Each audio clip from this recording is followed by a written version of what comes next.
Ini hanya parodi aja ya jamaah ya, jadi jangan sampai salah pengertian juga. Jadi bicara masalah tentang wasiat ini ternyata memang bisa membahayakan buat semuanya. Kalau sampai wasiat yang diberikan ini adalah wasiat yang salah. Nah ini salah satunya nih ya, contoh mungkin ya anak satu nungguin ya untuk dapat warisan. Ini kayaknya gimana gitu rasanya gitu ya kan. Orang tua masih hidup kok misalnya udah bisa-bisanya minta gitu ya kan. Nah sekarang pertanyaannya nih Ustadz Bani mohon izin nih. Apakah benar wasiat ketika orang ingin meninggal itu bisa dibuat dari jauh-jauh hari? Mungkin ya. Ustadz Maulana bikin wasiat kepada anaknya dari anaknya masih kecil-kecil gitu ya kan. Sekarang ini kan anaknya masih kecil semua. Udah dibikin wasiat itu bisa nggak? Masih berlaku nggak sampai nanti? Mohon maaf anaknya sampai besar-besar. Mohon izin penjelasannya silakan. Masya Allah. Mohon izin Ustadz Maulana, Ustadz Syam, ke Mas Fadli. Bismillahirrahmanirrahim. Assalamualaikum warahmatullahi wabarakatuh. Waalaikumsalam warahmatullahi wabarakatuh. Alhamdulillah wassalatu wassalamu ala Rasulillah wa ala alihi wa ashabihi wa mawalah la haula wa la quwata illa billah. Para pemirsa, Islam itu indah dimanapun berada. Semoga Allah Subhanahu wa Ta'ala selalu limpahkan karunia dan keberkahan kepada kita semua. Amin, amin, amin ya Allah. Sehingga kita bisa menunaikan ketaatan-ketaatan kita kepada Allah Subhanahu wa Ta'ala. Pagi hari ini insya Allah kita akan membahas tentang wasiat. Allah Subhanahu wa Ta'ala berfirman, Kutiba alaikum idha hadara ahadakumul mautu in taraka khairanil wasiyatu lil walidaini wal aqrabina bil ma'ruf haqqan 'alal muttaqin. Pertama, wasiat begitu luar biasa ditekankan oleh Allah Subhanahu wa Ta'ala. Di satu ayat ada dua penekanan dari Allah Subhanahu wa Ta'ala tentang wajibnya wasiat ini. Yang pertama, kutiba alaikum, diwajibkan atas kalian dan ditutup dengan haqqan 'alal muttaqin, kewajiban buat orang-orang bertakwa.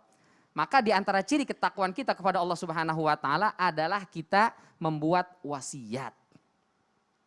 Ustadz, di ayat ini dikatakan idza hadara ahadakumul maut, apabila kematian mau menghampirimu baru kita bikin wasiat. Apakah wasiat dibuat ketika mau meninggal atau boleh jauh-jauh sebelum hari? Kata Al-Mawardi dalam An-Nukat wal Uyun, kalau dibuat menjelang kematian sedang sakaratul maut, boro-boro nulis wasiat Mas Fadli. Ya, betul. Napas aja udah Senin Kemis, susah. Ya. Maka kapan dibuatnya? Jauh-jauh sebelum kematian. Ketika masih fresh, masih segar, pikiran masih nyaman, boleh. Mas Fadli kalau mau buat dari sekarang boleh juga Mas Fadli. Oh boleh juga ya, Ustadz Maulana dulu deh yang buat. Ustadz Maulana dulu juga boleh, Masya Allah. Jadi boleh dibuat jauh sebelum hari. Nah wasiat itu secara umum terbagi dua. Yang pertama wasiat ketakwaan. Itu yang penting. Jadi wasiat yang pertama adalah ketakwaan. Sebelum kita meninggal kita wasiatkan, kita pesankan anak-anak, nah jangan tinggalin salat. Sebagaimana dulu Nabi Ibrahim alaihissalam, Nabi Yakub juga berpesan kepada anak-anaknya. Ma ta'buduna min ba'di. Setelah saya meninggal besok apa yang kalian sembah? Maka anak-anak mengatakan kami menyembah Tuhan yang engkau sembah dan juga orang-orang tuamu. Itu pertama, wasiat ketakwaan. Yang kedua adalah wasiat harta. Wasiat harta ini terbagi dua. Yang pertama wasiat yang harus ditunaikan seperti tolong kalau bapak meninggal bayarkan hutang ya. Tolong ini ada titipan sampaikan ke orangnya. Itu yang pertama. Yang kedua wasiat harta itu adalah memang diberikan harta. Kepada siapa? Meskipun dalam ayat ini lil walidaini wal aqrabin, kepada kedua orang tua dan kerabat, tapi para ulama sepakat ayat ini dinasakh oleh ayat tentang waris. Bahwa wasiat boleh diberikan yang berupa harta, diberikan kepada selain ahli waris. Ya, kalau dia sudah ahli waris, kata Rasulullah sallallahu alaihi wasallam, innallaha qad a'ta likulli dzi haqqin haqqah. Allah sudah membagikan setiap ahli waris itu ada hak, ada jatahnya. Fala wasiyata liwaris, kata Rasul, maka ahli waris tak perlu mendapatkan wasiat berupa harta. Lalu untuk siapa? Untuk mereka yang terhalang, seperti cucu, karena ada anak dia tidak dapat, boleh, boleh. Seperti kakek, karena ada bapak terhalang, boleh. Seperti anak angkat, boleh kasih wasiat. Seperti apa lagi? Nauzubillah min dzalik, yang beda agama, tidak dapat waris, tapi boleh kasih wasiat, nggak masalah. Ya.